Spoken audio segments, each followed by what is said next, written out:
Hello and welcome to the Velvet Revolution.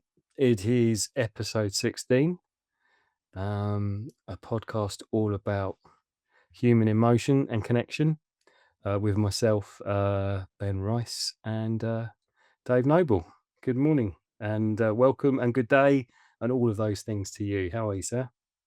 Really good. Depending on where you are in the world, I'm in the same part of the world as you, but I'm not because I'm about, what is it, about 380, 400 miles away, something like that, is it? I Yeah, don't know. yeah, Um, about 7 hours.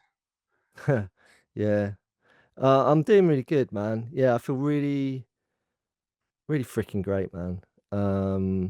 I have just got information, just received an email this morning that a young maverick, I always call him that, is now on his way to, I won't say where, but he's going to get some help, and that makes me feel really proud. Mm-hmm. A healthy dose of pride that if I'm able to be part of that process, and the father and the mother, without goes without saying, they're over the moon, Mm-hmm. and I always say to these families when I engage and help, is I'm a bridge.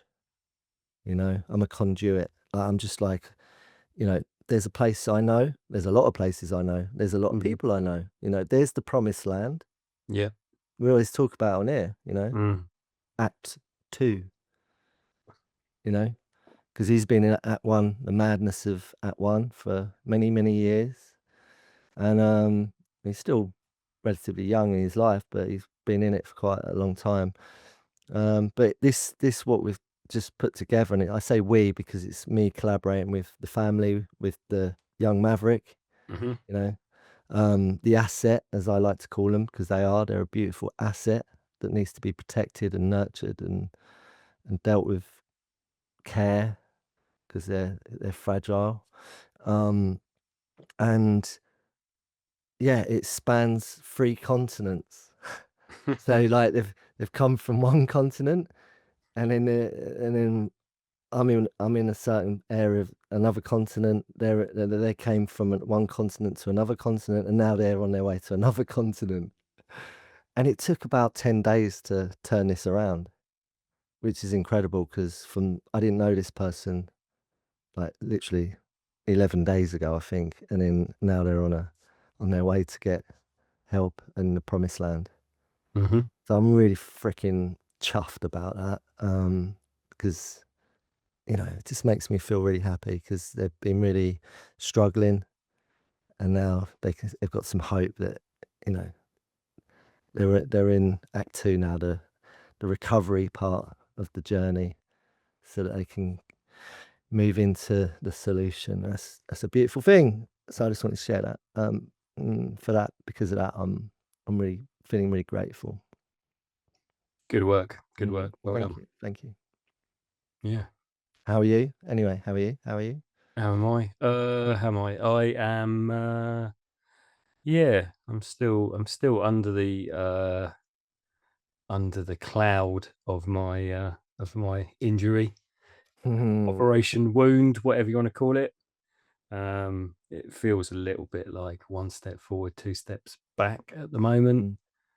I thought I was getting there at the beginning of the week, and then yeah, I've had some news that says it's going to be quite a few more weeks, possibly months before it's fully recovered, which is going to involve daily sort of checkups, as it's a wound that needs to heal from the inside out.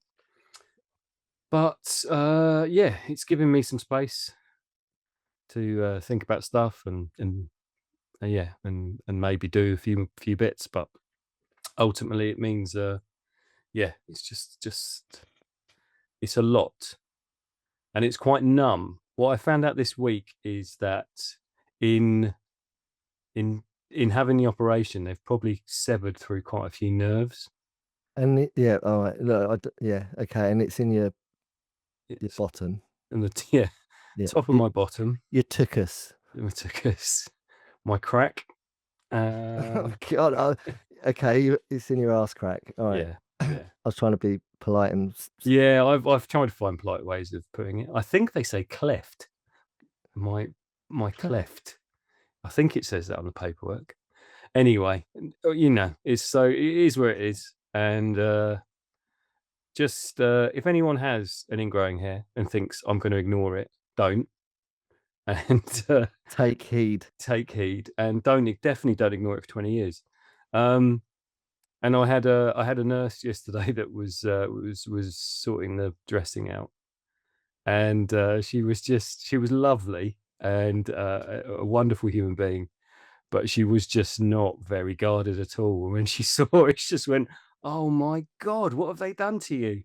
And I was like, "Ah, okay, no one said that." Um, so she was the first one that pointed out a few things, like basically how bad it is and how deep it is and how I shouldn't have left it so long. And then also this thing about, she goes, "Am I hurting you?" And I'm like, "I'm going to be honest, there's not a lot of pain."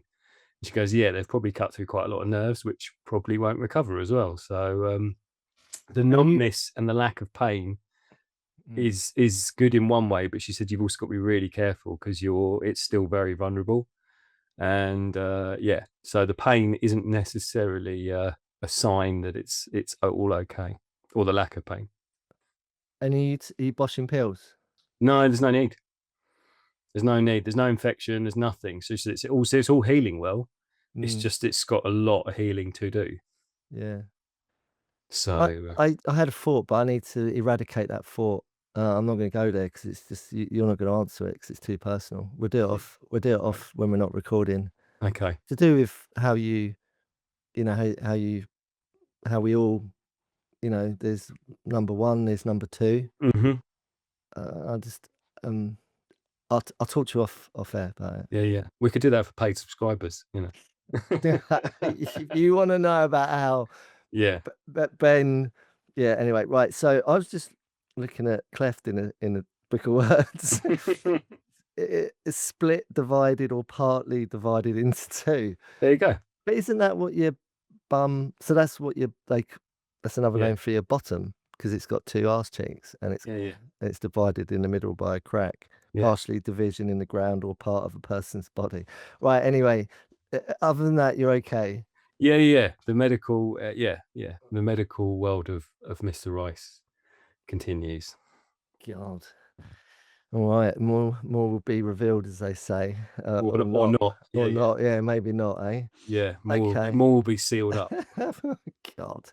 Okay, look, I empathise. I really do. Oh no, I can't empathise because I've not had what you've had, so I have compassion for you. Yeah, There we I go. think I think when we were talking earlier, and I we are joking, or I am making light of it, but I would say to people, and I do think this is really important. And I think we have said this before, but ignoring stuff and thinking it will go away is a lack of self care, is a lack Mm, of thinking that you're worth checking up on. yeah. So yeah, I think that's what I'm really learning from this. Yeah, yeah, yeah. So what I just checked in with about what Mm. why I feel the way I do, and I'm happy because so that is the opposite. Mm. So in a way that young maverick that is now entering recovery, like you're recovering from your arse wound. Um, eh, I I was having that conversation with him. This is how I managed to turn it around in 10 days. Mm. Say, look, man, you know, whatever the hell, and I can't disclose the backstory because it's not appropriate, but self abandonment, like, yeah, um, you got to turn up for yourself, man. Yeah. Don't, stop freaking abandoning yourself and perpetuating abandonment in your life, Hmm. all right? And that's what you abandoned your rat's tail. Mm. And there's a very strong, um, clear message in that. It don't matter whether we've said it before, don't matter whether it's your arse or, your your general health, whether it's you've got a impaired ticker, your bloody heart's not right or whatever, you know. a self-abandonment if we ain't looking at it and paying attention to it, you Mm, know? mm. Anyway, yeah, well highlighted, Mr. Rice. Okay, so I've got a list in front of me. And I've just pulled it up and I'm just looking at it now. So you did obedience. You chose obedience last ep. Yep. So we're on P, right? Yeah, yeah. And there's quite a few. So can I read them? Please do. All right, here we go. Pity, Mhm. pride. I just checked in with that one. Perfectionism. Mm. Pessimism or pessimist. Possessive. Oh. Prejudiced. Mhm. Procrastination. Mhm. Procrastination. Projection. Patience. Praise. Politeness. Pleasantness. Mhm. Positivity or positive. Practical. Psychotic. Petulance. Provoke. There's maybe more, I don't know, but that's a long list. It's quite good. There's a lot of good ones on there. I don't know how I'm going to choose one. I really don't. I'm really struggling because I want to do them all. And I can relate to probably all of them. I really can. Right, let me just have a little scan through again. Pity, pride, perfectionism, pessimist, possessive, prejudiced, procrastination. Okay. I'm going to land on procrastination, right? I'm going to land on procrastination. Okay. There you go. That's it. We're doing procrastination. Well done for not procrastinating too much on the list. Yeah, I just when I went back through it second time, I didn't want to go on. Landed on procrastination. Mhm. Okay, I could have been obvious and gone with pride. Mhm. I could have done a lot of them, but I've landed with procrastination. Okay. And in a way, maybe we was just talking about that Yeah, yeah. Yeah. self abandonment Mm. because procrastination for me, and I write about this, and you know I have right that I didn't even know what that word meant. Honestly thought, and I'm not just saying this, I honestly did think it had something to do with the removal of some sort of gland from your bottom area. Mm. Very topical. Procrastination, because it sounds a bit like castration, but that's a different part of your body, isn't it? Mhm. Yeah, right? So procrastination, maybe I'm just relating procrastination to what's going on with your bottom. I don't know, but look, I'm highlighting it red. And we're going to talk about it, whether you like it or not, Mr. Rice. Okay. So, for you, I've just told you what. Oh no, I did. I just stated that I'd actually never heard of that word before. Like, I never knew what resentment meant. But that's a different subject. Mm. You know, there's certain things that when I was in Act One of my life, just I I didn't really have I didn't feel very well educated in all things that we're covering, emotional well-being, emotional intelligence, all of that kind of stuff. The psychology of life, right? Mhm. Philosophy of life. I wasn't really well I wasn't dialed into it. All right. Because I believe we've got all the answers. We've just got to excavate them. They're all in there somewhere. We've got everything we need in life. So is nature. Nature can teach us everything we need to know about life, and that's just the way I see it. But there's certain words that weren't on my radar, procrastination and words like resentment and stuff. I didn't know about them. I didn't pay them any attention. Maybe I might have come across them. Like I say, I thought procrastination was like, what was that? Is that some sort of like weird freaking removal of something? Um, but I had to learn about it because it was hugely relevant to my my problems in Act One. So in Act Mhm. Two, when I started to look at some stuff, procrastination came up a lot, as did resentment, but, I've got to drop the word resentment because we're not on that one. So procrastination, what does it mean to me? Well, quite simply, exactly what I just did then. Mhm. Stalling, yeah? So what were you stalling on, and when was the moment you realized that that was procrastination? When was the moment that the word had meaning for you? Um,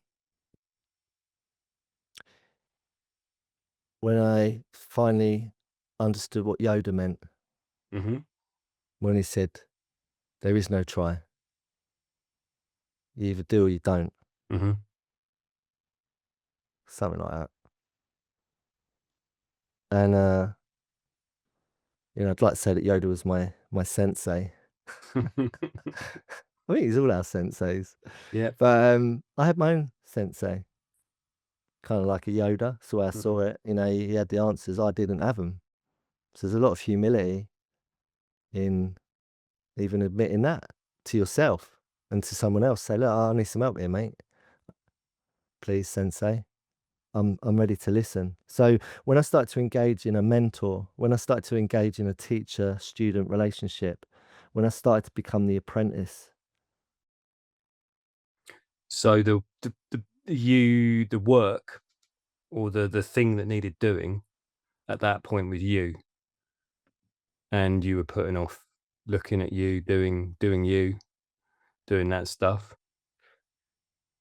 Yes, avoidance. Yeah, yeah. It's lack of accountability, not taking responsibility for my rat's tail, my arse, well, sorry, I keep bringing that into it. I'm sorry, Ben. I don't mean to do that.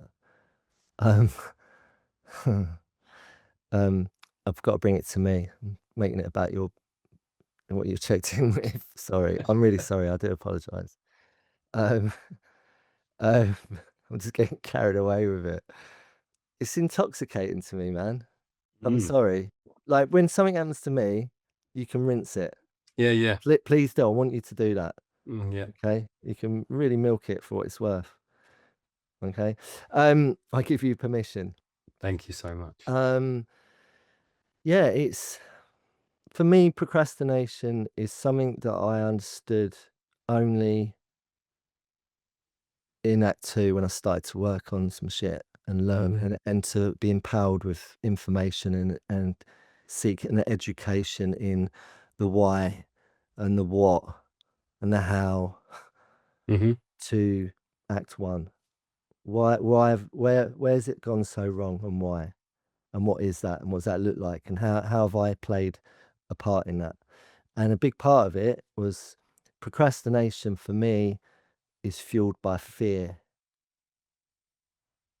Fear of stepping into the solution, fear of Mhm. being good, fear of success, fear of being well, fear of change, fear of taking accountability, fear of growing up. Could go on, Mhm. right? Just fear of turning up for myself. So self abandonment is the aim of the game when you are governed by what I just described. And procrastination is like, that's what it is. And it's like, why do we procrastinate? Well, I just said, for me, I was governed by fear. And what's underlying the fear? And was there a shift? Was there a moment where you thought, uh, because that journey can be, when you meet the various Jedi, the various senseis that give you that information and point it out to you. And I know from my own experience, stuff people point stuff out to you, and if it sort of triggers, if it hurts, if it gets that sort of gut punch, that sort of sick feeling, then it's normally right. But it's also very easy then to run from it. So it's very easy to go, no, no, don't want to do that. Don't want to address that. Um, so yeah, it's I guess I'm sort of where do you find, or where did you find that person or people, or the moment where someone said, "This is what's happening," and you went, "Yeah, yeah, it is, and I'm going to deal with it." Hmm. Or was it Well, a moment? Was it like a was it an epiphany, or was it a gradual build up of words in your head? yeah, I was having conversations with, I wanna say God, Okay. right? And I know, I'm becoming more and more every time I say that out loud, I'm becoming more and more chilled out about saying that word because it's, it's got such a thing around that word, but, it's the best word to describe it. And look, so everyone relates to what I'm saying, let me just explain, right? When the shit hits the fan, right? When life is really fucked and you can't see a way through it, who do you talk to? Now, I kn for me, it would be drug dealer, maybe. Do you know what I mean? Some random geezer at the bar that I've never clapped eyes on before. He's my Mhm. best mate. And I'll be telling him, this is the pains of my life and, "Oh, poor me," and all of that stuff or whatever. There's them sort of go-tos, Mhm. cope and deal with and articulate and try and express what's going on. Then maybe to the people that are close to you, it's like, there's not a problem, everything's cool, got a mask on, Mhm. right? Pride, ego. So, I don't know about everyone else, but when I was in that place of feeling like everything was getting on top of me, I'd normally talk to something. I don't know what it was. I'm just using the word God. I could use the word moon. Mhm. I talk to the moon, still do actually, if I'm honest. It's not like I'm not talking to the moon and cry out for help, looking up at the moon going, please help me. I just need help, please. Just anything. I'll do anything. Please, please, just please help me. I don't know if you relate to what I'm saying, but and I don't know if anyone relates to what I'm saying, but I'm just being honest. That's where I was at with stuff, right? In Act One. Many, many, many, many, many times, multiple times, would I result to me either locked in a cupboard. No, not a cupboard. I'd be locked in a toilet in someone's house at a party or, whatever, social gathering, or it might be in a nightclub, or, it could be a freaking green Portaloo in the festival. I did that a few times. I used to go into, I'd be in a festival Portaloo, them scuzzy, smelly, stinky, pooey, ugh, foul smelling Portaloos that you have in festivals. And I'd lock the door and I'd be in there for hours, just sitting there, you know, in a mess, afraid to come out of it. It's mental, isn't it? It's in the moments that I'd have these conversations with whatever the hell it was. I'm not dialing my, mate, on the phone and going, "Yo, I need help." Now, for me, it's very different now.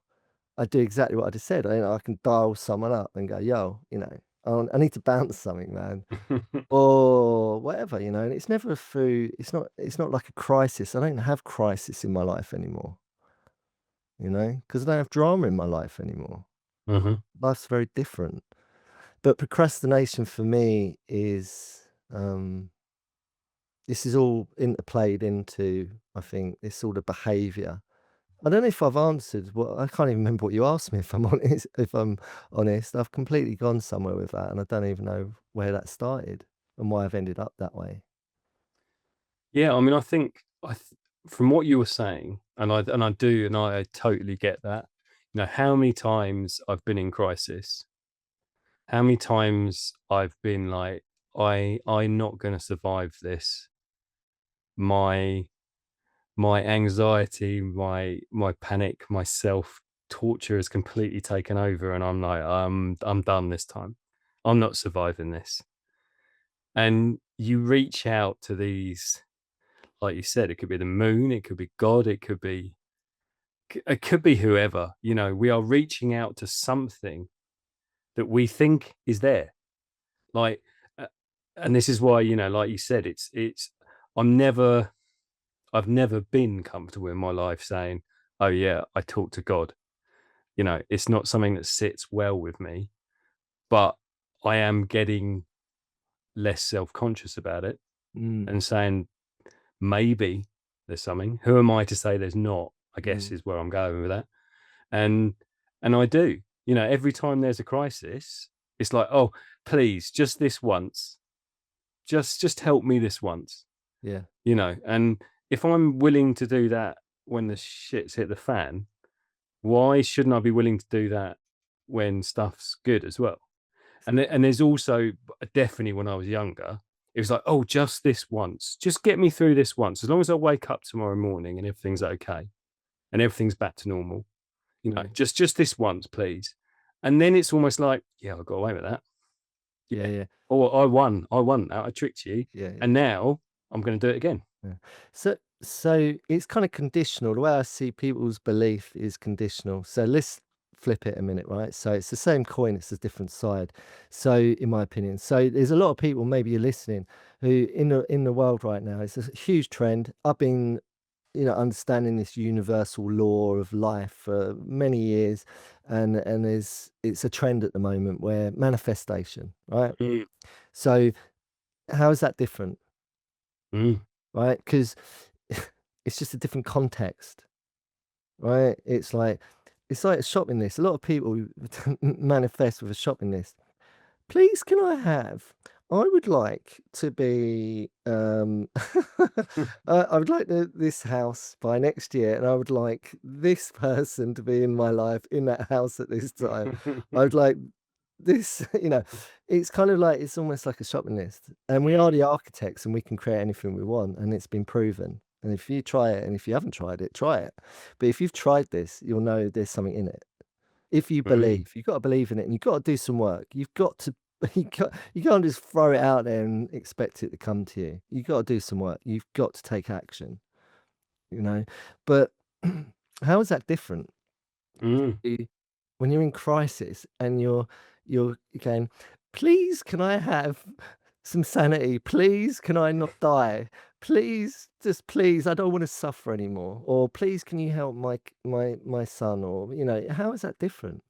Mm, It's you are putting out an intention for a course of action to take place that you are trying to influence, and you're putting your trust and your faith into something greater than yourself to assist you to get you there. So I don't know if we've gone completely off piste with procrastination, but I mean this sort of has something to do with it, because procrastination for me is just me blindly being governed by fear and all of the lower end emotions that are going to cause me to feel stuck in my life, and to stall, and to freeze, and to have blocks. mm, Because there's this whole conversation about creativity, writer's block. mm. Is like, is it procrastination that you've got writer's block, or is it just you've got some sort of fear? There's something deeper. There's something more going on. Now, I believe personally, a lot of writer's block is to do with trauma. Yeah. Um, I don't know if you've heard of the book The Artist's Way. Yeah, yeah. A lot of people, it's quite a cult following for it. I did The Artist's Way. It's part of my journey. There's two ways of doing it. You can just read the book, and that has one outcome, and you can actually work the book, and that has a different outcome. And I work the book because I'm that sort of person that does that. And I really threw myself into it, and it was incredible. I actually started writing, I started writing music, I started writing my memoir, my books. Like, I started writing just writing. That's what that gift gave me, that book. It was incredible. It's an incredible book. Um, it worked for me anyway. I know it works for a lot of other people. Yep. Yeah, no, I mean, Um, I'm totally there with you. yeah. I did it during lockdown, Oh, and yeah, yeah, yeah. I did it online, and I found this group. Oh, So yeah. this is where social media does work, when it brings people together in a creative, positive way. So it was the Book of Face, not that we name any social medias, but it was a group, and it was a group of people from all across the world. There's a lady from Berlin that actually started it, and I'm sure there were lots of other people doing it in lots of other groups. Mm, But this one lady, and it was about 20, 30 of us across the world. I remember there was this really lovely lady in America living on this island, this absolute paradise. Once a week we would meet up and we would discuss a chapter and the work we'd done that week. And some people were writers, some people were artists, some people were painters, some people were poets. It was just a really, and it was just all of us from across the world meeting up once a week, sharing whatever we'd done that week, and it was beautiful, absolutely mm, beautiful. mm. Yeah, there's a lot of the movie industry have worked that book. Mm, A lot of big names have worked that book, and I say work the book because there's some work involved if you want to get the most out of that book, in my opinion. yeah. And yeah, it covers, the blocks, Mhm.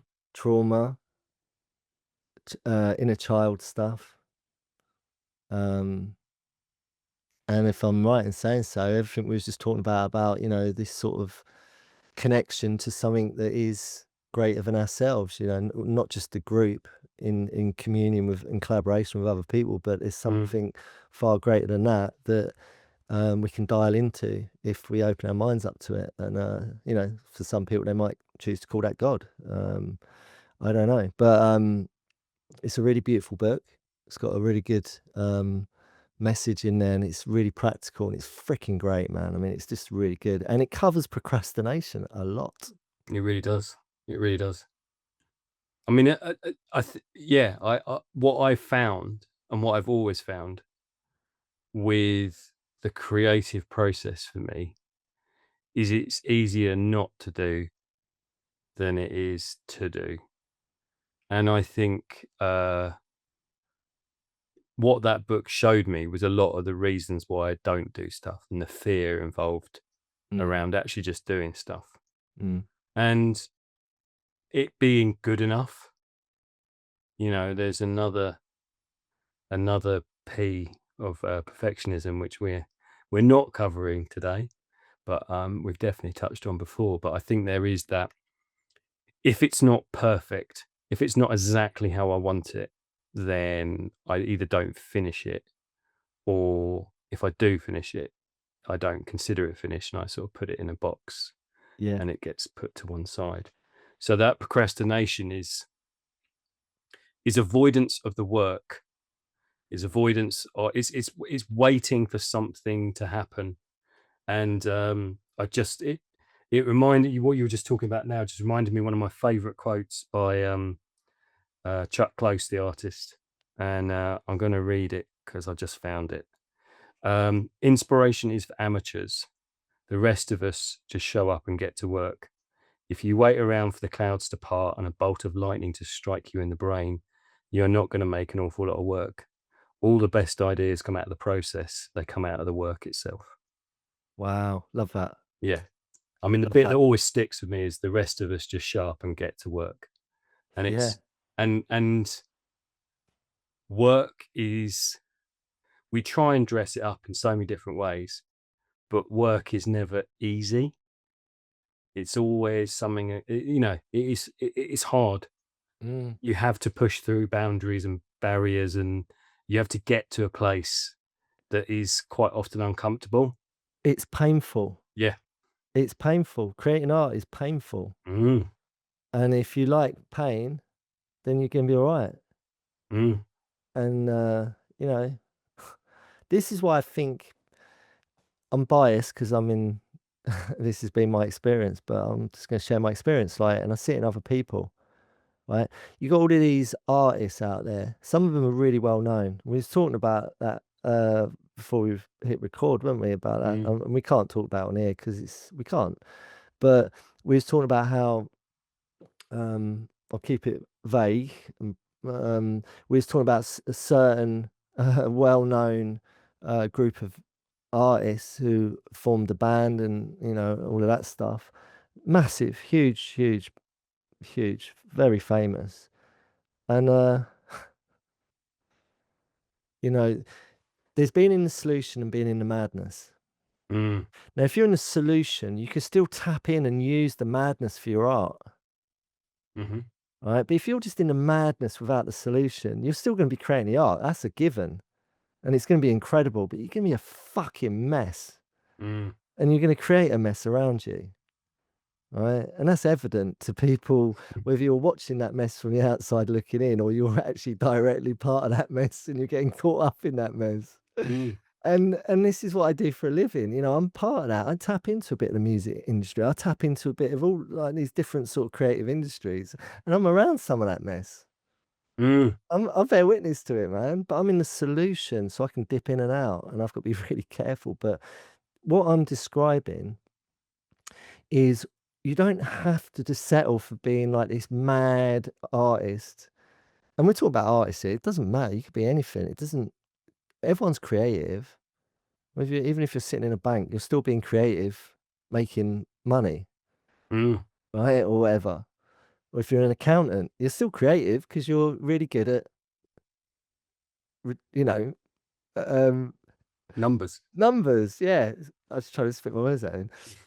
So what I'm trying to say is that like I consider myself being an artist, a creative.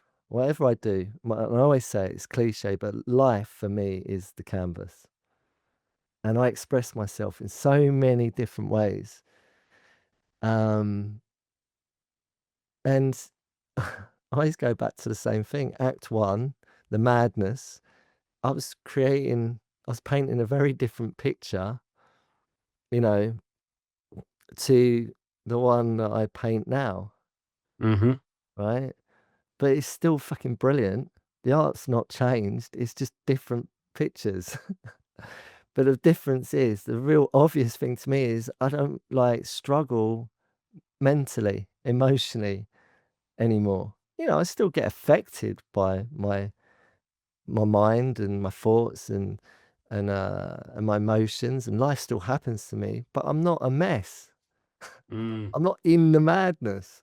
I'm not stuck in the madness. So I can still create the art, but it's beautiful, and I'm liberated and I'm empowered. You don't have to be in the madness to be an artist. I think what's really important there is what you're saying about, uh, being misunderstood, or choosing to stay in a lack of understanding means you stay in the madness, and you yes, you think it's just affecting you. You think that I'm not gonna do the work because it's too hard, it's too painful.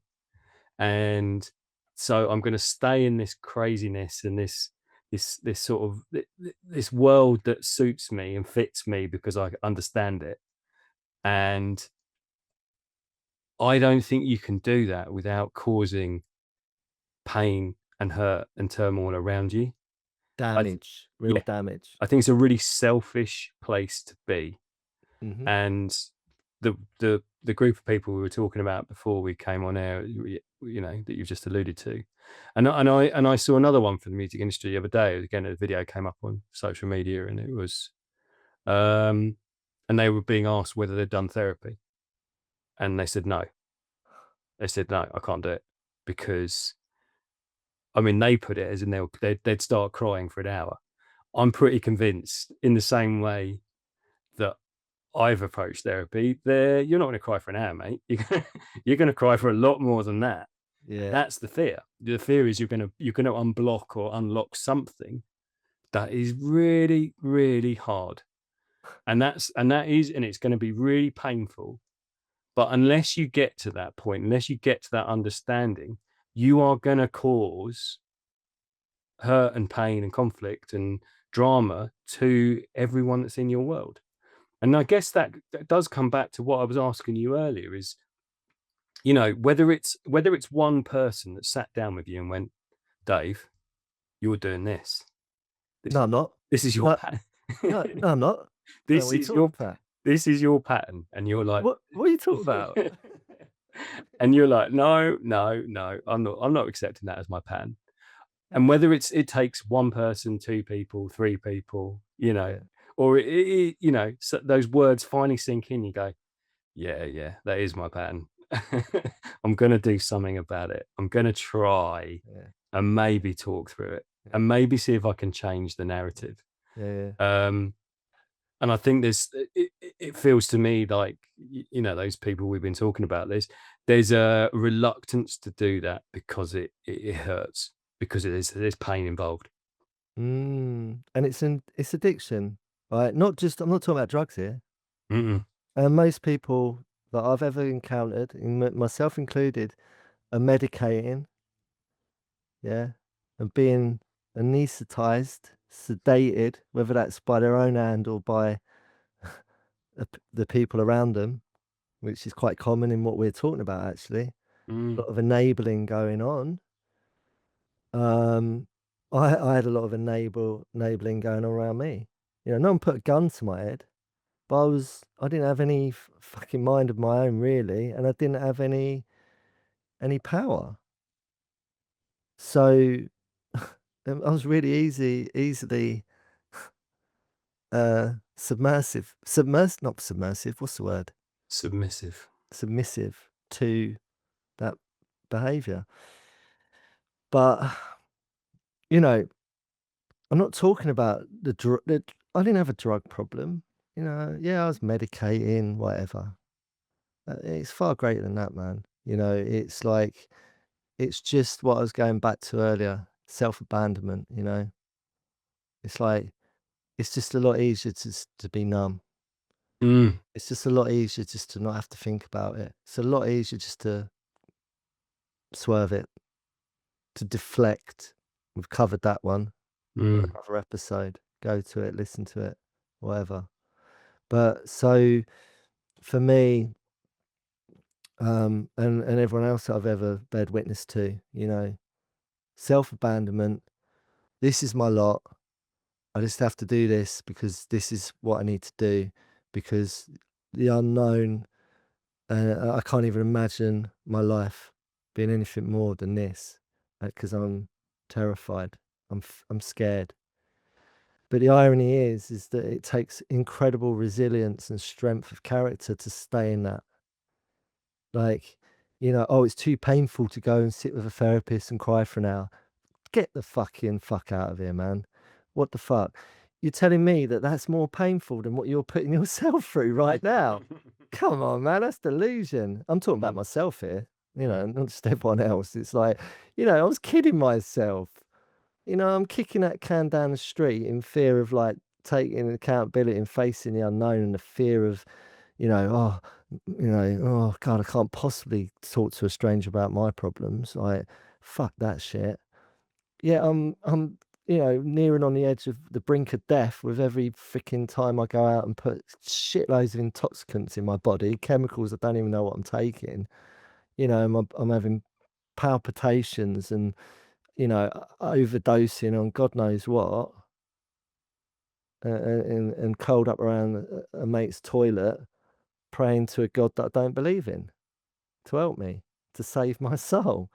Yeah, I can't go and fucking sit with someone mm. for an hour and have a boohoo with them. You know Yeah, what I mean? What the fuck is all that about?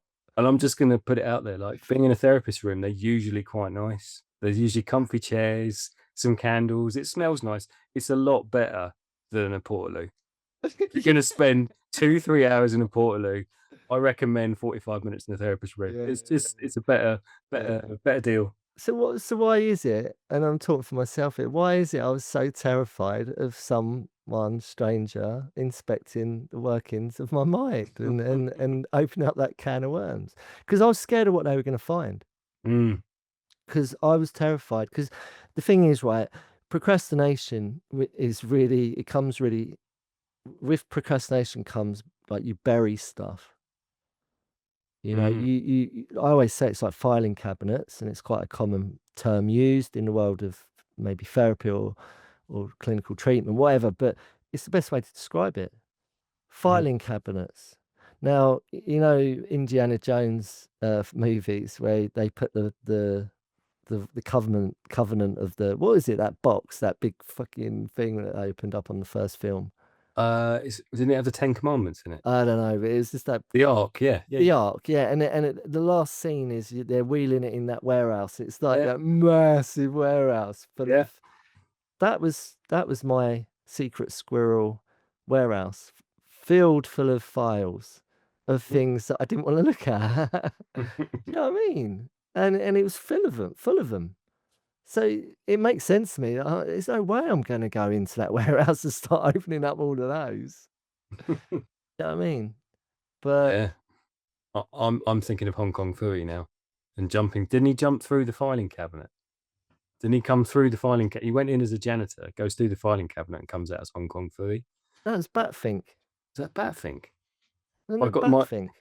don't know, I'm going to check that out. That's a That's, cartoon, wasn't it? Batfink. yeah, yeah, yeah. They're both cartoons. Hong Oh, Kong Phooey? Hong He was a Kong dog Kung janitor. Fu. Don't I'm know. sure he jumped through a filing cabinet. I thought There you go. You go through the filing cabinet, whatever, and you come out as a superhero. You change yourself. I just remembered that actually. God, I used to love that. Yeah. So, I need to check whether it was Batfink or Hong Kong Phooey now. wow. Okay. Yeah. Check it out, man. I want to know. I want to watch it. I want to Yeah, watch it. yeah. But yeah. So I don't know, man. For me. Look, what I just described from my own experiences.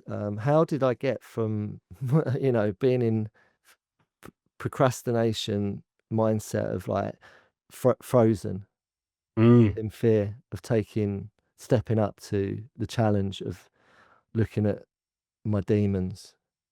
How do I exercise my demons? yeah. Because that's what it felt to me is I had something, for me, it wasn't just like my intrusive thoughts and what was going on in my noodle, like my thoughts and, these voices and all of that stuff, the noise in my head. It wasn't just that. It was for me, it was um, that feeling I had, you know, the solar plexus, black hole void, solar plexus fucked up. I don't want to go there. Feeling of inner turmoil and doom and dodginess. And it was like I would say it was like a fiery venom running through my veins. There's something in my body that felt like that inhabited my being that didn't Mm, feel good to me.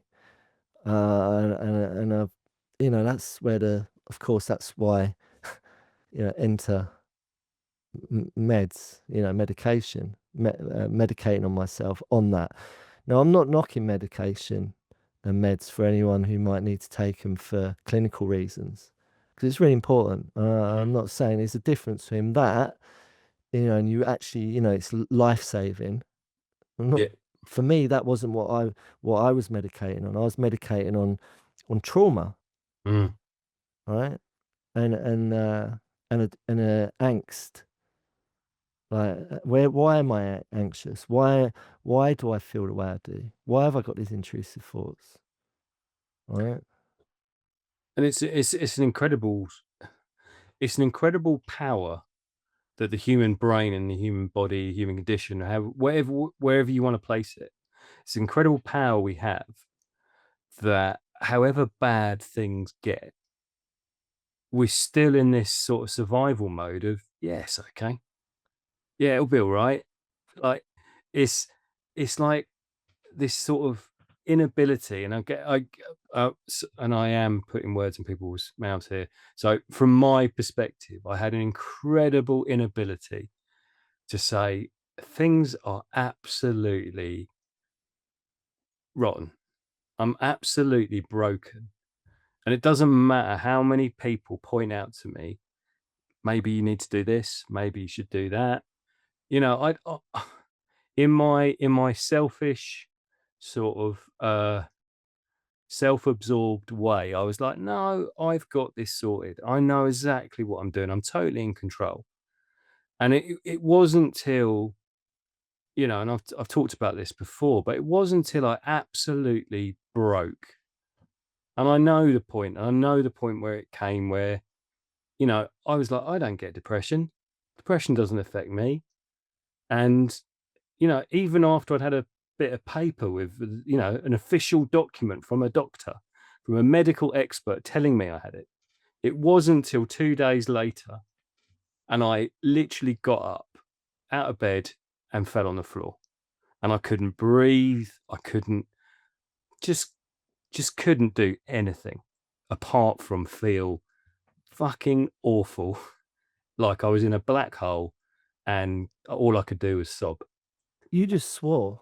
I know, and You I must, don't, yeah. yeah, because it was just like until depression happens, until something actually hits you,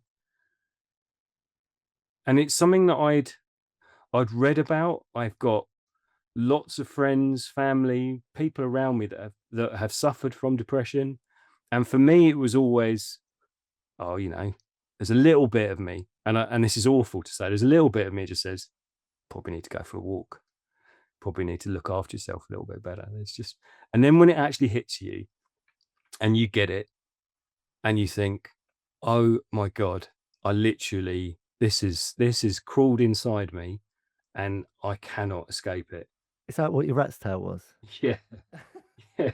Sorry, I couldn't help it. I couldn't help it. I was trying so hard to not say it, and I But it is like that. It's something inside your body that you have no control over whatsoever. Well, I say you have no control over, in the same way that I've fucking ignored the tail and ignored that as a condition. What I realized when I crashed was I had ignored a lot of stuff, and I had procrastinated on my own life, on my own feelings, on my own sort of way of being. And I talked a very good game. I talked it in my head. I was fine. All this stuff that I was doing, all my coping mechanisms were ways that were just pushing, compressing, all this stuff inside me that, inevitably was going to break at some point. mm, And until it does, I still think people don't get it. And I think I hope, I hope loads of people don't ever get it and don't ever have yeah, to experience it. But once you do, I think it's just, yeah, it's like nothing on earth. And I think anyone that hasn't experienced it does, or like I said, like I had that sort of, maybe just need to go for a walk. yeah, yeah, Maybe you just need to smile, just need yeah, to be yeah, happier. And I don't think until you do it, you can really understand it. yeah. Uh, but it's one of those things that I think you don't get. Uh, you can't comprehend it really until it's hit you. Mm, yeah. Thank you for sharing that, Ben. And I said, "Oh, you just swore," and it's because you're really. I feel you. I really do. I feel it, and you're. This is why. If I ever wonder why I choose to swear sometimes, it's the same thing. Mm, Sometimes it's just you just need to push that energy from you, and words are, a part of that. And swearing, I'm not a fan of people that are like, oh, you shouldn't swear. I used to be one that was like, I started to not swear because I was too spiritual to swear. But you know, it's part of how we express ourselves. And sometimes we need to put in a cheeky fuck, and I really appreciate you doing that because I felt it. Thank you for sharing that, and I really relate to what you're saying, and it made me think. You talking us through that. And I don't know if anyone else relates to what you said. I mean, I can only presume that there's got to be people that relate to what you just shared. Um, that that kind of there's so many cliche ways of putting this across, but it's the hero's journey is the common one, you know? It's a journey. Where are we at? It always comes down to that. I always bring this up, to anyone listening. Where do we sit into this journey of life? Where are we at? And I think a lot of it's just, again, it comes down to the same thing. Like, where do I sit on that? And being honest about it with yourself. Mm, Am I procrastinating? What does that look like to me? Where does that play out in my life? mm, You know, and what's it relative to? Or do I just get things done and this doesn't affect me? Now I'm guessing that maybe some people that might be, you know, joining us for these, whether they just enjoy listening to me and you witter on, or whether they actually get something from it. And I hope, that is both, if I'm honest, um, then you may have heard us say before that, we want to share honestly about our own experience, but it's not just about me and you, Ben. mm, This is about, there's a lot of people in the world, and there's a lot of people. I mean, I know there are. It's not a judgment. Everything we're saying, it's not passing judgment. It's an observation, and a lot of it's through my own lived experience of working, collaborating with other people, and just meeting other people and speaking to other people. We are not alone, and I love the analogy, and I always use it. That's why I use it, and I go into schools. And I can't wait I've got a school coming up next month, and I'm gonna use it again. I go into the classroom with a big elastic rubber band, and, it has a lot of impact when you do this because it's like a real hands-on thing that we do. So I pass the elastic bands to the student sitting nearest to me. I say, "Right, I want you to stretch. Get one end, the other person sitting next to you, get the other end, stretch it." So they stretch it. I'm like, just stretch it as hard as you can. They're like, raw. And, I'm using big elastic rubber bands, right? mhm, They're like stretching it, and they're really trying to stretch it. And then I'm like, right, now pass it to the person next to you and pass it around the class. Everyone stretch it. I want you to try and break that elastic rubber band. And there's always a couple of smart asses that would just fucking destroy it. And they snap it. I'm like, "Right, okay." And they think they hold it up like, "Yeah, we did it." I'm like, "Right, now tie a knot in it." mhm, So they tie a knot in it. I'm like, "Make sure it's strong, make sure it's secure, tie a knot in it." Boom. I'm like, "Right, now carry on." Keep passing it around. And they go round and they stretch it, and then true to form, bang, it will snap again. Pass it around, pass it around. And they keep tying knots in it, and they keep fixing it, and they keep fixing it, and they keep fixing it, and they keep stretching it, and they keep stretching it, and they keep fixing it, till eventually it just completely falls apart, rendered useless, can't use it anymore. mhm, And that is, to me, the best way of describing my journey. mm, Yeah. I kept tying knots in my elastic rubber band, metaphorically speaking, to keep to make it appear that it still was functional, and it kept snapping. I kept stretching that elastic rubber band in many, many ways, but eventually it just completely snaps. Now, my elastic rubber band snapped when I was 34, 2009, and you know this in my story. I don't know if I've ever shared this apart from on audio for my book, but my elastic rubber band snapped July 2009 whilst out in city up north on a stag do. And I got hit with one of the most ferocious forces of nature I've ever had in it was a terror attack, um, in my head, Mhm.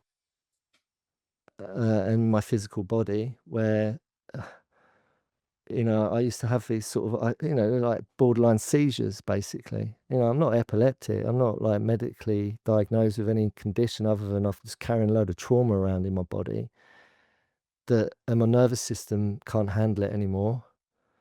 And I've got all this angst in me, and I'm medicating such high levels of, such high doses of whatever I can get my hands on to try and numb the matter of fact that I'm not okay, and it all resulted in that elastic rubber band not being able to tie the knot again. It just all fell apart on that night, Mm.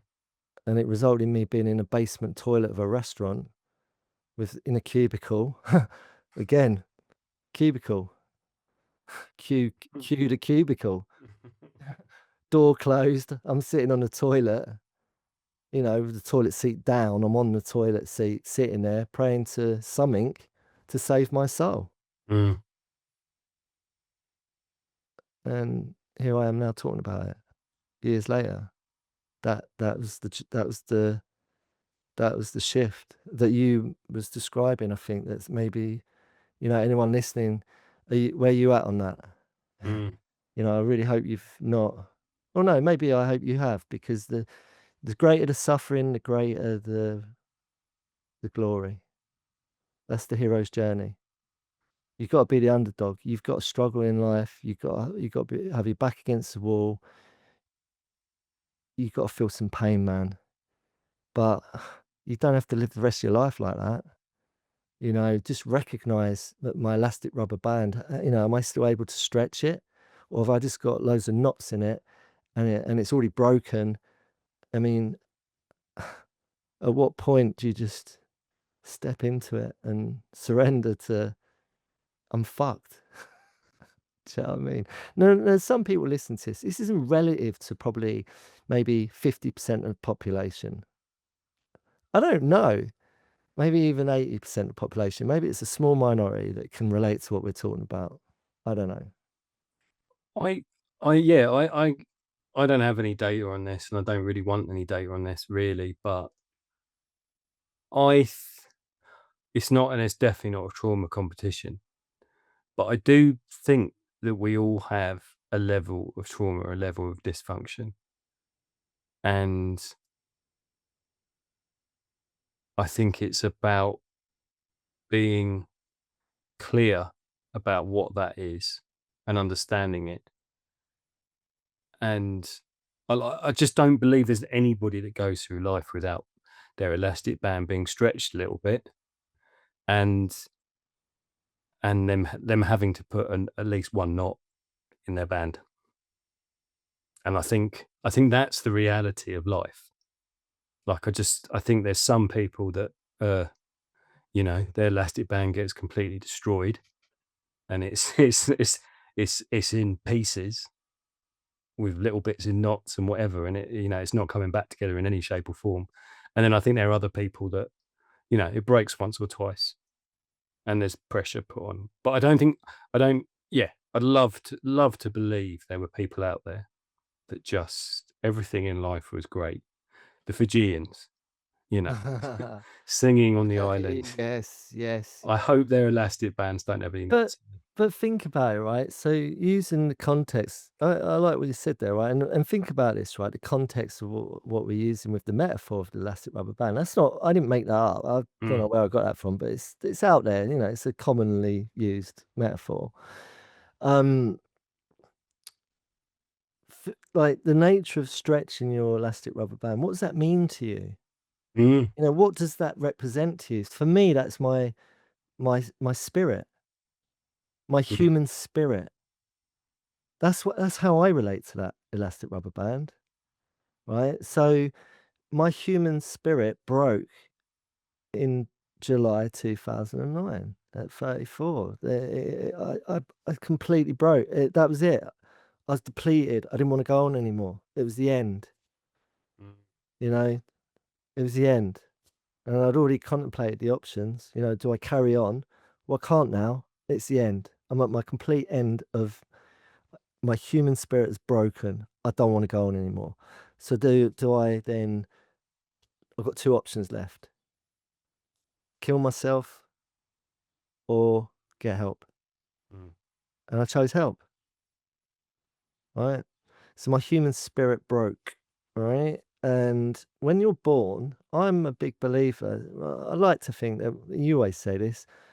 No one wakes up and goes, right, I'm gonna be a real fucking twat now. And I'm just gonna wake up and be a wrecking ball and, you know, and cause damage to myself and other people. I don't think we really, really, I don't, I'm with you on that. I think that when we're born, um, yeah, we may be impaired with some DNA, whatever, you know, whatever, we're born with some isms or something, whatever, right? But I do believe that we've got this human spirit, which is quite pure and Mm. precious and beautiful and incredible.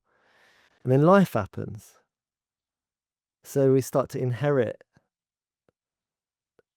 and we go through life, and some of us, it's an early life thing where that human spirit starts to wane, starts to dim a little bit, you know, and maybe the first knot is a fatal, the first split is a fatal split in that elastic rubber band. Mhm. Maybe it's irreparable, right? And then you best you can hope for is that you just tie it together, and then you live your whole life with that knot in it. But life is okay, and Yeah. you manage, and you don't, you know, you make the most of it. And then maybe for others, you know, that first knot is needed. This first break is maybe in teenage years, adolescence. And then maybe for some, some grown adults out there, it might be the first sort of split in that elastic rubber band might take place in their first divorce or something, you know, or a separation, or you know, something, some life crisis that just happens, and maybe they tied a knot in it, and they recover, and they just live with that knot in their elastic rubber band. It's still functional. But then there's people like me that I was really good at stretching that fucking elastic rubber band to the edge of the brink of completely snapping, and sometimes it would snap, and I'd tie a knot in it, and I'd keep tying knots in it and repairing it because I was good at doing that. I was good at Mm. tying the knots. I was good at stretching it. I was good at breaking it. I was good at tying the knots in it, and convincing myself that it's still functioning. I was a functioning knotted elastic rubber band. But like I say, you know, at 34, it just went wallop. And that was the end of it. And I'm so glad I had that journey. I am. This perspective. Yeah. So um, I believe that's what it is. And it's where do we sit on that? You know, is there anyone that just has a human spirit that is really strong? It's a strong sense of self, a strong sense of self esteem, you know, neglect, abandonment, rejection, all the usual suspects don't enter your experience, and your elastic rubber band and your human spirit maintains its optimum strength and power, and you go through life and you just never need to tie a knot. And it's like, wow, you know, that's freaking great. I salute you, man. Mm. But then there's other people that are just like their elastic rubber bands is fucking just this all it is an elastic rubber band for the knots, man. And can we just go and buy another elastic rubber band? You know, is Mm. that are we in a world now where it's like we're gonna be cloning? Before we know it, it's just like, oh, you know, I fucked my first attempt at living. I'll just go and clone myself and become AI, become a fucking humanoid. Then I ain't got to worry about my elastic rubber bands. Or there's some magician out there that, you know, runs it through their hands and suddenly the knot disappears and it's just a perfect elastic band again. Yeah. I wonder as well whether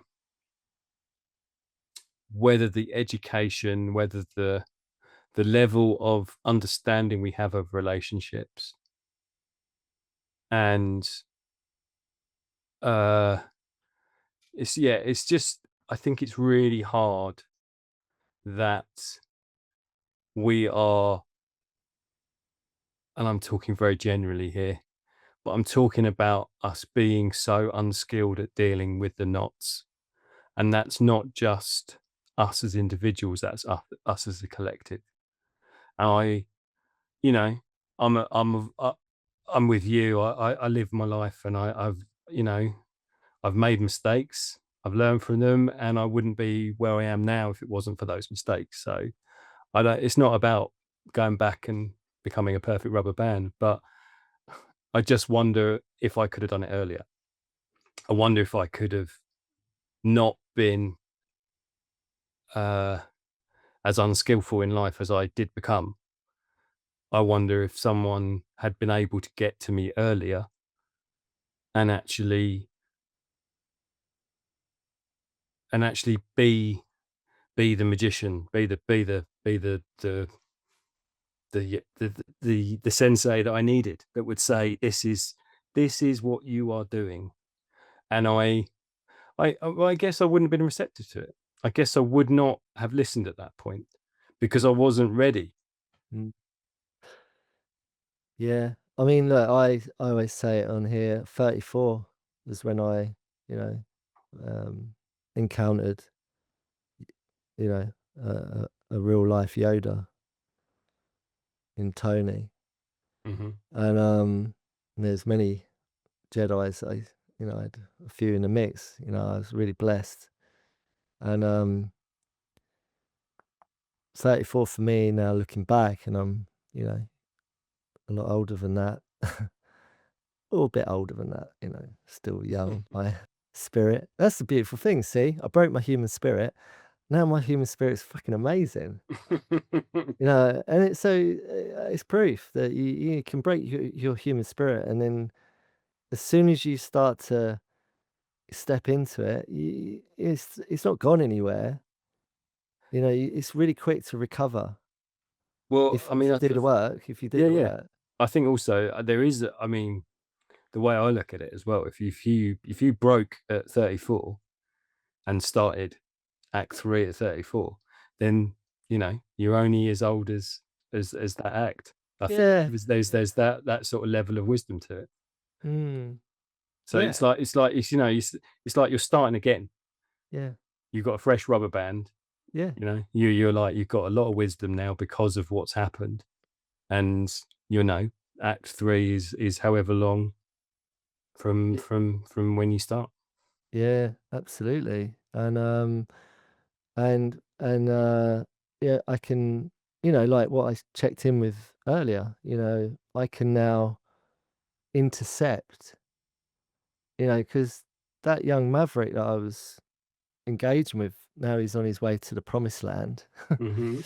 he he would have kept going. Yeah. He would have kept going.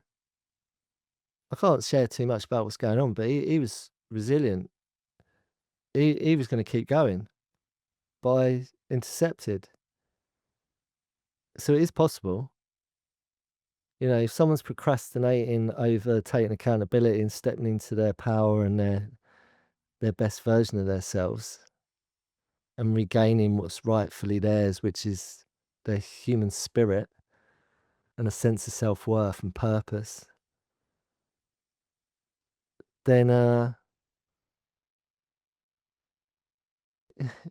got proof. You can intercept and go, look over this way. Stop looking that way. Look over this way. They've got to do it, but you can intercept. You can intervene. I used to believe that, oh, they're not ready yet. You just have to wait until they're ready. When they're ready, they'll find it. You can intercept because I do it. Do you think you could have been intercepted earlier? Do you think someone could have got to you at 27 as opposed to 34? Maybe I had someone who, um, um, uh, what do I call her? Velma in my book, Hmm. the Reiki woman. The she was someone. I was in my 20s working in, in the in the sales game, mate, you know what I mean? Like selling photocopiers and all that. Yeah. And, sorry, I don't mean to take piss out of anyone selling photocopiers. Does make it sound like you sold them on the market. Well, I was a wide boy, mate, and, Yeah, yeah. with a bunch of wide boy salesmen. They're all fucking bit hooky. But, and she worked there, and she was spiritual, Yeah, and she recognised in me what I was yet to own yeah. and step up and be honest about. But she called me out. She said, "Dave, I see through you, man. I used to be like you. Look at me now." And I didn't think, "Oh, fuck you. Who are you to judge me?" I didn't. She got to me. She did get to me. I felt it. She saw me. She felt me. She was there. She made me think. She made me question. There was a seed that was planted. Hmm. She planted a seed.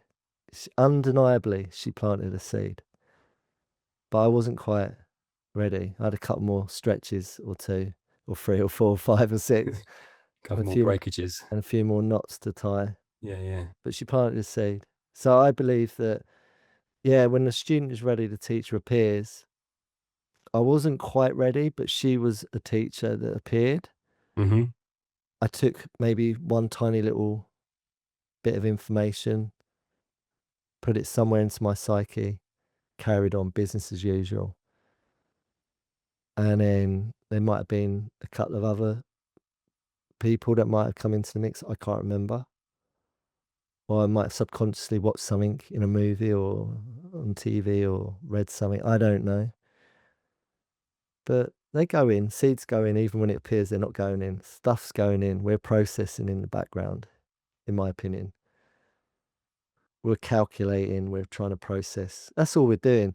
If you think about it, anyone listening, you know, when you're lying in bed or you're on a walk or you're whatever, you're in the bath, shower, whatever, or cooking or whatever.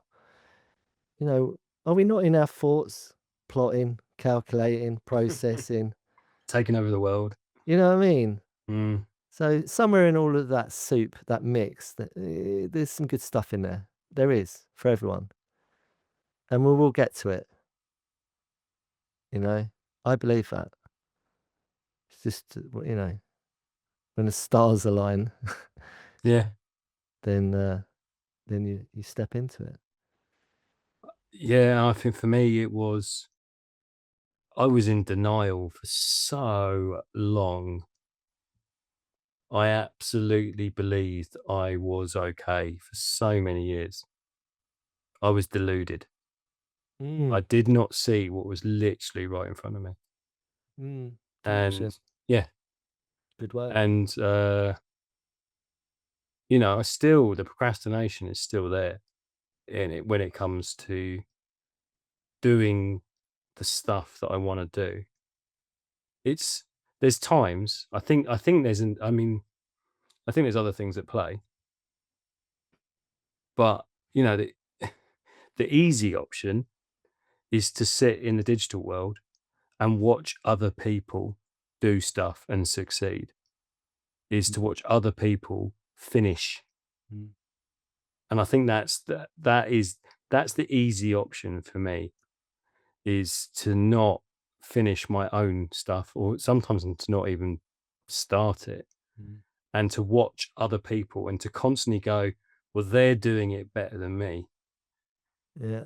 And I'm never going, it's like comparing handwriting or something, isn't it? I'm never going to draw like that. I'm never going to paint like that because that's not me. Mm-hmm. But it's easier to sit there and go, well, they're much better than me, so I'm not going to do anything. Mm-hmm. And actually, like what I was saying in that quote earlier, it's the process. It's the process of doing it. Yeah. That's what I'm doing it for, not the final outcome. Mm, It's the learning and it's the growth that happens when you actually do something mm. that isn't watching other people do something. Yeah. The fulfillment you get from actually making something yourself. And I think that that is what, in terms of my life, I've procrastinated for so long, because if I just read this book, or I just go on this course, or I just learn how to do this technique, then I'll be good enough. And actually the reality is you'll only ever be you, and you'll only ever be as good as the last piece of work you did. And it's about doing it, and about doing the work and ripping the plaster off, however painful it feels. Yeah. Action. Action. Action is the key word that just came up for Mm, me. Action. Going back to what Yoda said, there's no try. It's either do or don't. Either take action or don't. mm, If you're not going to take action, then all right, same outcome. Don't moan about it. yeah. If you're happy with that outcome, crack on. But if you're complacent, if you're on the internet, right, even if you're listening to this and you're searching for something, you're looking for something because this. I don't like being on the internet, but I can't help it sometimes, because I love skateboarding and I like watching skateboarding films and Mhm, videos, right, and clips. So I come across, um, when when I'm looking for stuff. Plus, I've got my own content on a channel, as we have this on a channel. So you can't help but see other things. Now I try not to pay any attention to it because I don't feel like I want to.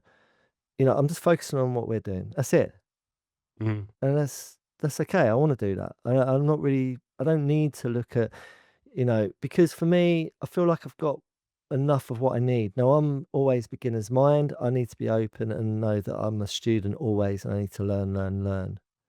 And I do get my information and I learn from lots of different things. But for me, it's where I learn is from being out in life and my work. My work and being in nature gives me everything I need to know about everything, mm, in my opinion. And then there's the internet, where there's so much content on there instructing us, teaching us, do this. If you do this, this will happen. This is why you're this. And we're part of that. I'm very aware of it. I'm talking about what we're part of, right? mm, And we're just putting in our little bit into the mix. But I feel like we're talking from a place of, we're going into it. We're going into a deep level of introspection of our own lived experience, which is more relative to what people are looking for. It's not like we're going to come up with some magic mantra or quote. If you use this magic mantra, go away, you'll transform your life. yeah. It's like I feel like what we're doing is more has more depth, in my opinion. Mhm, yeah. It has more sustainability, in my opinion, right? And um, it's like the minute you start living your life and taking action and start really stepping into your true sense of authenticity authenticity, like your human spirit, once you really connect to your true nature, you kind of don't really need to start you don't need to really look, and you don't really, in my opinion, you don't really need to keep searching, whether it's the internet or the fucking books, or it's good to read, it's good to gain knowledge, it's good to watch content, whatever. But the search is over. You don't need to keep looking for this magic aha formula. And I know so many people, I was one of them, who have done that. Constant, constant. And in a way, that is procrastinating from actually doing what's Mm, right in front of you, right here, right now. You've got the answers. No one else can tell you what you need to do. You've already got the answers. You know what to do. You just haven't fucking realized it yet. And the sooner you realize what it is, you don't need to look outside yourself to get it. And sometimes we do need, like I said to that family in the Maverick, who's now engaging in a process. It took me 10 days to turn that around. And I said, I'm a bridge, right? Follow instruction. There's some information I'm going to tell you. If you follow that, right, and forget everything else that you think you know, and just listen to what I'm saying. And if you can follow that, I can point you in the right direction. 10 days later, he's gone. to get help. So it doesn't have to take 10 years, man. It's just like, it's kind of like, I don't know if what I'm saying makes sense, but it's kind of like it does to me. And it's like you've just got to understand that it's just realizing that it's like procrastination is looking outside of everything of yourself to try and someone to tell you what to do. And yeah, we need someone to tell you what to do, but only briefly. Say, look, this is the way you need to go, and they go and do it. Yeah, That makes sense. What I'm saying? totally, totally. Right. I know for me, it's been years of not not being confident enough to have an answer, to have the words to say this is my story, my narrative, and looking everywhere for answers and that were words and solutions to the problem of who am I? And I think that is very much where we get stuck. It's like we're looking around us for other people to tell us this is you. And actually, it takes a lot of strength, a lot of courage, a lot of pain, a lot of work, Mhm. but you have the answers. Mhm. Only you know who you are. Mhm. Um, and it is, like I think a lot of people, and I was definitely one of them, would struggle to say, "This is who I am. This is what I stand for. This is what I do." Because there was a complete breakdown between the things I thought I did and what I actually did. There was a complete disconnect. There was no part of me that had sat down and went, "Yeah, actually, this is what I stand for. So I shouldn't be doing these things. Mm. This doesn't make sense." Mm. And if you were ignoring all of that disconnect, all of that sickness, then it is going to come back and bite you on the ass, literally. And I'm now paying for that Greatly. greatly. Yeah, yeah. You've got an arse cave. I don't know what the fuck. Uh, That's quite. I like that arse cave. mm, yeah, Could be a good name for like some sort of punk band. yeah, yeah, Arse cave. yeah. I like it. It's good. I like that. Let's start the band. Um, yeah. So, do you think we've covered? I'm trying to think if we've got all the elements of what procrastination is in it. I think we've covered that. You know, it it's there's some fear. There's some fear going on. Hmm. That creates us to, freeze.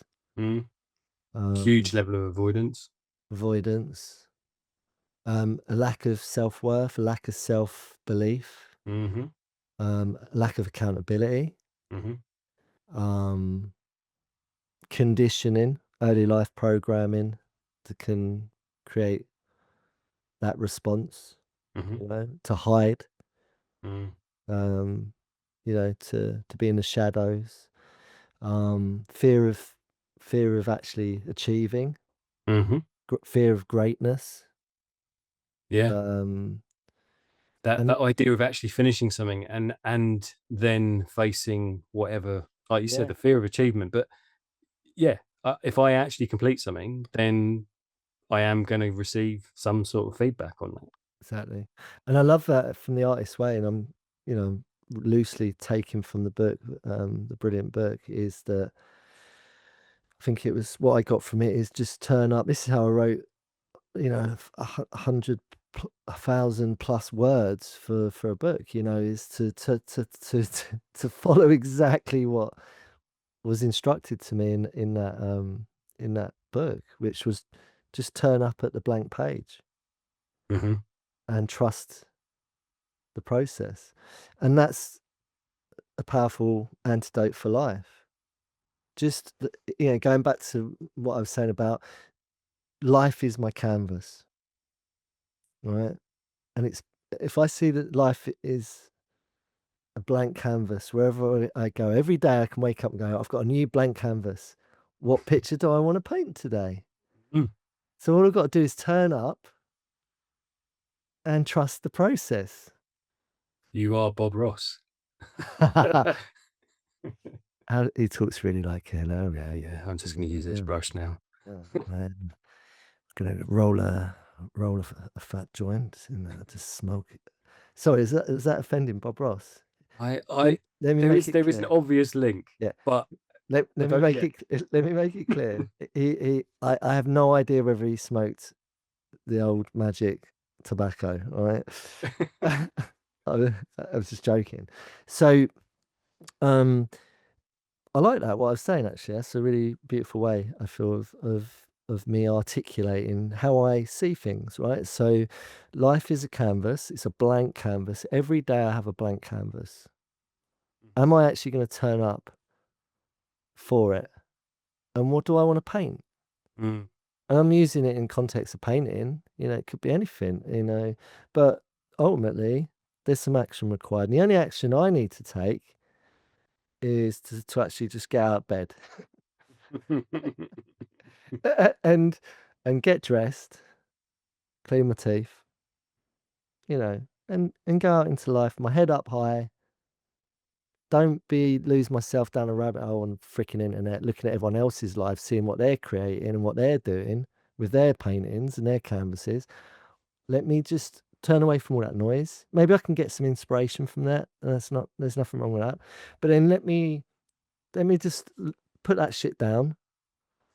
Let's just focus on my canvas. What am I going to do today? And I've just got to trust the process. Now, where does that trust part come in? Well, we've got to build that. And in my experience, it comes when you have the proof that that's all you got to do is just turn up at a blank canvas or a blank page and trust the process. yeah, yeah. There's another story. It's just reminded me actually because we were talking about, is Bob Ross Australian Not sure. or is he Not sure. American? Not sure. I was going to make the link to another Antipodean artist who's pretty like, yeah. It's not a great example because he has ended up in prison. I don't even know if he's still alive actually. So is Rolf Harris still alive? He's dead. He is dead. Don't quote me on that. I don't know for sure. I Okay, think he's dead. okay. But there was a program that he did, uh, obviously quite a few years ago, and he was given the commission of painting the Queen. I remember that. I think. And what it was, and this is taking it away from his personality and all of that, but it was a really good program about the artist's journey. And, he had this incredible commission to paint the Queen, really high honor, etc., etc. And it showed him from start to finish making this painting. And he went and did some introductory drawings with her and photographs. And I don't know how long the commission was. I think, let's say it was 6 months he had to turn this painting in. But about 4 months into this journey of doing this painting, he comes, he's being filmed at home or in his studio, and he's just like, I hate this. I hate this piece of work. I'm done with it. I do not want to finish it. I've just, I'm done. And I think that is the process. There is never, even like, and this is coming from me as a who love to paint every day, all day, and that would be my dream. But there's a point where it becomes a job.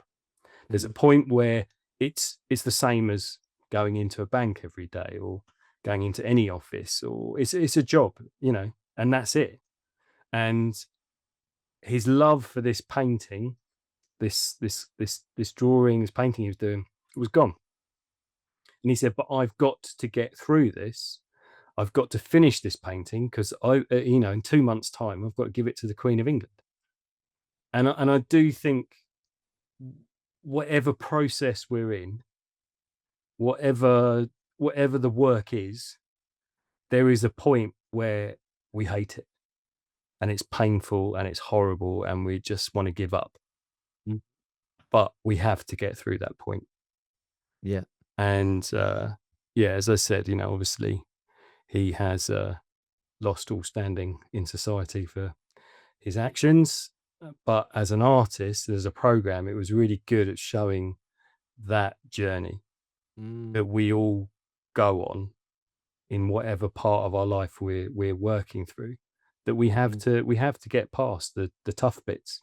It Yeah. isn't always going to be let's just paint a pretty picture. Yeah. I really like that as a metaphor for everything we're talking about. You know, there is it's painful. Mm, Life is painful at mm. times, and it's like, what do we do with it? And again, it always comes down to the same thing: perspective. Do I meet that process with hatred, Mhm, or do I meet it with a bit of compassion and kindness and patience and humility, and carry on? Feel it, but carry on anyway. mm. You know, and if you're stuck in a perpetuating cycle of madness and suffering, you're probably quite well skilled at perpetuating it. So you just got to flick the narrative, man, Mhm, to create a better outcome. And so you've just got to learn some skills for change, for positive change. And that's what we need to learn. mm. And that's what some people are searching all over the internet for. Yeah. But you don't, but procrastination is not actually applying it and taking the action. It's just, I'm just going to stay stuck in this comfort zone of studying it, but I'm not actually going to action it. Mhm, But what I'm saying is take the information you need, leave the rest, turn off, start fucking living it. mhm. The end. Perfect. You Right. reckon? Yeah, I think so. All right. I think we've covered everything we need to today. I felt that was nice. I enjoyed every moment.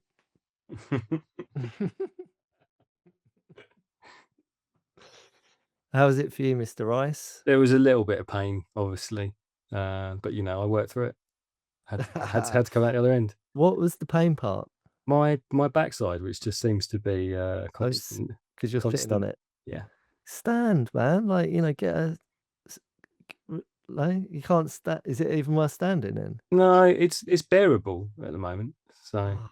Like, I'm gonna have to like I said about it Mhm.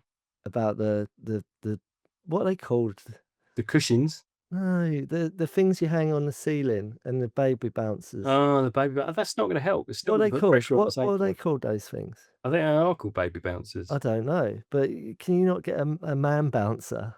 And That just that wouldn't help. That would not help.